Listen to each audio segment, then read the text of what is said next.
What's up, everybody? Jets Wire here, and today I'm just gonna preview this upcoming game with Jets against the Los Angeles Chargers. This will be the Jets' first game playing the Chargers at the new stadium. I expect it to be a good game. The Chargers are coming in 9.5-point favorites against the Jets, which is it's kind of rude because you're not really giving the Jets a chance in any way. I understand now we're the worst team in football, but the Chargers, they're not a much better team. If you have to look at it, they're not. On paper, they might look better because they compete, but they've been blowing some leads lately. They've been blowing 17-point leads and stuff like that. So it wouldn't surprise me if the Jets come away with a win. I'm not sure, but I wouldn't be surprised. So Joe Flacco will be in again. Sam Darnold's still not 100%. He said he could maybe play the Miami game, but we just gotta see. So Mekhi Becton will play. He left the game early against the Patriots because of his chest. So Adam Gase expects him to be back on Sunday. We just gotta keep it close. That's all I'm gonna say, man. The defense, they gotta stay in there. Justin Herbert's a very, very good quarterback. He's gonna be a really good quarterback one day. So we gotta I'm not worried about their defense. No, their defense is really just not good. I'm worried about them killing us on offense because the Jets' defense, they miss tackles. They make stupid penalties.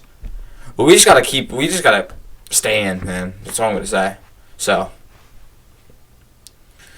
Both of these head coaches are both in the hot seat. No doubt about it. Anthony Lynn, I really expect him to be fired after this year. He's been the head coach of the Chargers since 2017. I really expect him to get fired. Because these last couple seasons for the Chargers haven't went well. So I wouldn't be surprised if he's fired. They got a quarterback that they're worried about this coaching staff ruining him even more. Anthony Lynn, I don't think he's the right guy to help develop Justin Herbert. I really don't think. I know they got some good receivers for him. I understand though. They got the team. But there's a little bit more they still have to do for Herbert to get that team ready for him for maybe winning a Super Bowl one day. And when it comes to the Jets, Joe Flacco will be in again. He will have all of his receivers again. Brashad Perriman, Jamison Crowder, and Denzel Mims. The Jets will have our starting O-line in. Mekhi Becton, Alex Lewis, Connor McGovern, Greg Van Roten, and George Fant. So all of them will be in. I expect P. Ryan to get some carries this week. I really expect him. Because we have the chance the last 7 games of the season to get our young guys involved. Because that would be with the release of Pierre Desir, like I said last night. Davis, he's going to get a bigger role in the defense now since Pierre Desir's not on the team anymore. And that's what the Jets had to release him. He was awful with the team this year. He had a really disappointing year with us. I thought he would come in and help the secondary out, but didn't do anything. So yeah, we just got to stay in there with the Chargers this week. It starts at 4 o'clock Eastern time. It's actually starting at 1, but it's in LA. So for them, it's gonna start at 1. So yeah, Sam Darnold yesterday, he was saying that he doesn't want to play yet until he's 100%, and he said he still feels something in his shoulder. Again, this goes back. I don't know if it was the time he got slammed to the ground by that Bronco guy, or he aggressively just tried to get the first down against the Chiefs. I think it was a mix of both of it. Because I know he's in pain. I understand. No, he got that Bronco dude. He did not have to slam him the way he did. It was just no point of it. I really don't understand why he would just he could have just tackled him so late. Instead, he just slammed him and he hit the ground with his throwing hand. And I don't blame him. He just doesn't want to come back, and that's a big thing about him this year. Sam Darnold really wasn't having that good of a year because he hasn't been really 100% this whole year. Let's be honest. He hasn't really been healthy this whole year ever since the Bronco game. So, after the Charger game, we gotta play Miami. Then we gotta play Oakland. Las Vegas. Oakland's still stuck in my head. And then we gotta play Seattle, and we gotta play the Rams, and we gotta play the Browns, and then we gotta play the Patriots. We currently have the 27th hardest schedule. 27th hardest schedule for the rest of the year. Which means the schedule's land. Maybe the Jets will go steal some games now. We're 0-9. I'm looking forward to a win really soon. Let's get one win, man. It'll make me happy throughout the whole week, realizing that my team actually won a freaking game. And this is like this Charger game. It's like a break for the Jets, because then we got some really like decent games coming. Miami's a hard game. Las Vegas, with the way they're playing, they're gonna make it a hard game. Seattle's a hard, even though they haven't really been playing that good, but they're still a really, really good team. And then we got the Rams, who finished business against the Seattle Seahawks the other day on Sunday. Rams. I think they're one of the most underrated teams in the NFL, man. Like that team could play. That team can actually play. They know how to beat good teams. And then we got to play the Cleveland Browns. I could see us winning that game. Because their offense really isn't the reason they're 6-3. The reason they're winning is because their defense is like one of the best in the NFL. When it comes to Myles Garrett, any of those guys, like the Browns' defense is the top defense in the NFL. Their offense is just not really. I'm just surprised they just haven't gotten it together with their offense yet. They got the Heisman Trophy winner Baker Mayfield. I know he opens his mouth a lot, but he's got to get it together one day. Because he got Jarvis. I know Odell's out. He's got Jarvis Landry, Nick Chubb, and Kareem Hunt, and a really decent O-line in front of him. I don't understand why they can't do any damage in offense. I don't know if it's a coaching problem or it's just an organizational problem. I don't know. But when it comes to the Jets, you can just tell this is definitely a coaching problem. Absolutely. Because Adam Gase was this quote-unquote quarterback whisperer, and according to many football fans out there, he made Tannehill really good. Well, that's just not the fact at all. He was under Gase in Miami. Ryan Tannehill was so bad, and they traded him for mid-round draft picks.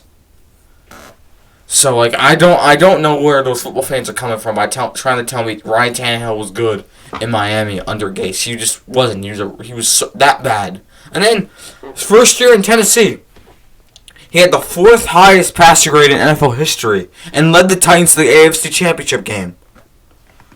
That's proof that Sam Darnold, if he either stays with the Jets and gets a new coach and more weapons, or he goes to a new team, like a real team, that's one proof that's what Sam Darnold is going to do. He's going to go to a new team and be the real deal that all the Jet fans want him to be. And I don't find it possible for him to be good on this team. And guess what? I'm a Sam Darnold defender. I actually defend him because I have reasons to defend him. Look who's coaching him, and look at the guys around him. He doesn't have a good team around him. You need to give him a chance with coaching and guys around him. You can't just say he's a bad quarterback because he's not living to those expectations. Well, how is he supposed to live up to the expectations? How? Look at the team he has. I can't. Those are just non-Jet fans that say that stuff, and those are like the fake Jet fans and the non-Jet fans. So I don't want to hear that nonsense anymore. I really don't. You cannot tell me he would not be good with a new coach. With a really, really good coach and more guys around. You cannot tell me he wouldn't be good. Say he goes to Pittsburgh. You know what Mike Tomlin would do to him? He would do so much for him. Because Mike Tomlin, he can make any guy good. He can make the team whatever. Like last year, they had, like I said a couple days ago, they had Dalvin Hodges and Mason Rudolph. Look what he did. Those are not competent NFL quarterbacks. And he actually made them really, really decent. I'm not going to lie, man. And those guys, sometimes they had no people around him, and they still found a way to win the games. That's how good of a coach Mike Tomlin is, man. And just to let you know something, Sam Darnold went from a defensive-minded head coach, and he played. Listen to me. Your first year, you're supposed to make mistakes. That's the whole point of your rookie year. You're supposed to make mistakes. So then he went from a defense, and he played pretty good. I'm not gonna lie, man. He had some really good moments back his rookie year. Then Jets hired quote unquote offensive genius Adam Gase. And he just got a little bit better because he's brilliant, man. He's a brilliant offensive mind. Everybody knows that. He's quote unquote quarterback whisperer. Yeah, he does a lot of whispering to quarterbacks. We all know that. Made Tannehill bad and made Darnold bad. But he's a quarterback whisperer according to Christopher Johnson, who didn't want to hire anybody else but him. He decided to give Adam Gase the keys to the castle. And then this year, he's been hurt, and when he was healthy, he wasn't playing good. Adam Gase, his play calling's off. There's no guys around him. And that's really it, man. You need to give him an offensive-minded, a real offensive-minded head coach. He hasn't. The Jets, the whole organization has not found that guy in quite a long time. You know why? Because, I know the brilliant Christopher Johnson, the owner of the team, says that Adam Gase is a quote-unquote brilliant offensive mind. Well, you gotta check out the stats that he throughout the last couple years when Peyton Manning was not his quarterback. Because Adam Gase and his team have never finished top half in the league in scoring with anyone but Peyton Manning. And congrats. And I don't hear that nonsense. He had something to do with, yeah, totally. Yeah, because he developed Peyton Manning. I know. I know, because he can make, because he's so good with quarterbacks. He knows how to develop. I know. Bullshit that he developed Peyton Manning. That's just not true at all. Peyton Manning was already good when he went to the Broncos. I don't want to hear that nonsense anymore. I really don't. And you can't tell me, example, you can't tell me that Mike McCarthy didn't help out Aaron Rodgers. Yeah, I know, because Aaron Rodgers was just good. I know. He was just good. I get it. No, it was a toxic relationship. I understand. That was so toxic, but I think people were right about McCarthy, though. But I think back in the day, McCarthy was good. Back in the day. Just his last, 2 seasons with the Packers, I know. People just call him lazy because he's too lazy to coach and stuff like that. But I don't want to hear that Adam Gase is good with quarterbacks. He's not good with the whole team. So if you're the Jets and you're keeping Sam Darnold, I don't know yet. We have to see how the record ends this season. But if you keep Sam Darnold, you need to bring in an offensive-minded head coach for him and get guys around him. Example, Juju Smith-Schuster early this season, he said he would love to play with Sam Darnold again. They had a big thing in USC together. So why don't you go ahead and sign him if you have the chance? He said he's looking for a big deal, so why not try to get him? That'd be a really good move from the Jets. But he's gonna ask for some money. And as of right now, we got last time I checked, it was 2 weeks ago. We have $98 million to spend, but we're gonna get more because with the Pierre Desir release, that gave us more money. So I wouldn't be surprised if that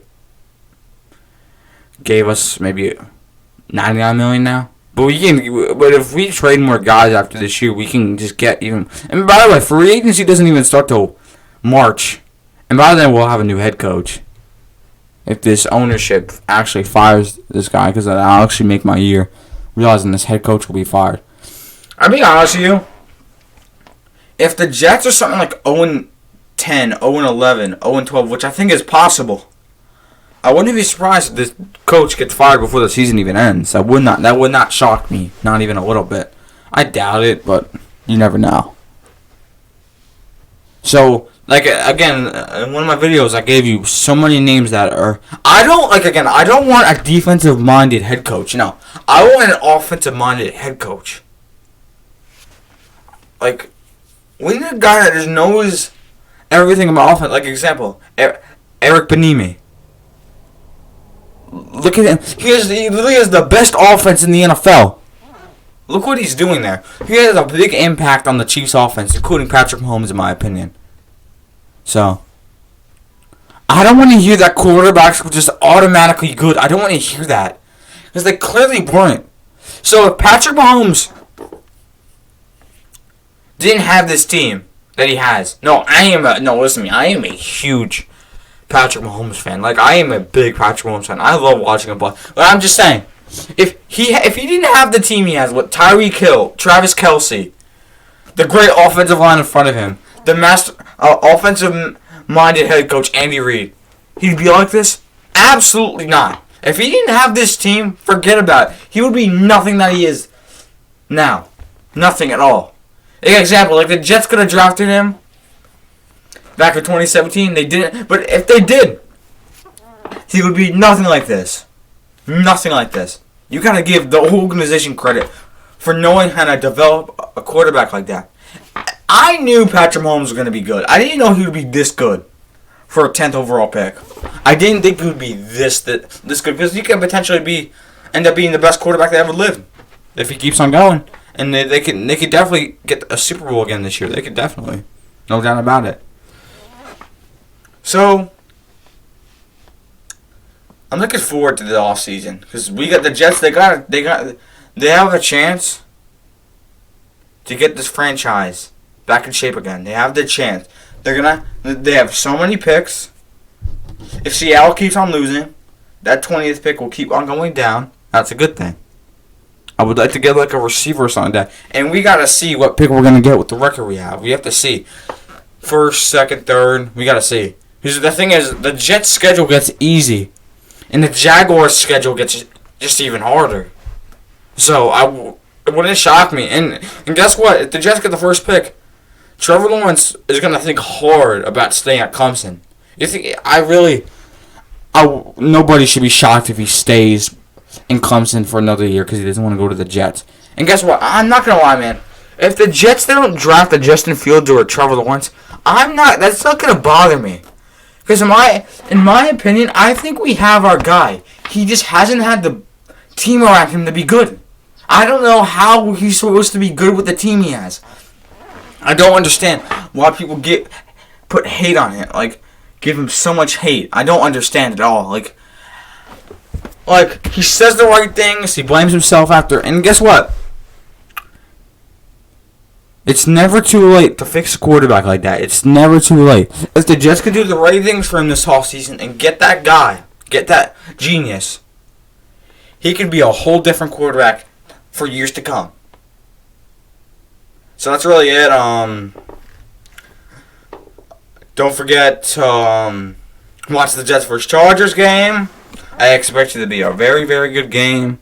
Maybe the Jets will sneak a win, but we'll see, man. We just gotta see how our defense plays. That's literally what it depends on. I think we're gonna put some points on the board, but we have to see if we can shut down Justin Herbert. That's the thing. Their defense gets beat every game. So subscribe, follow my Instagram Jets account, Jets_Wire, and I'll see you guys in the next video.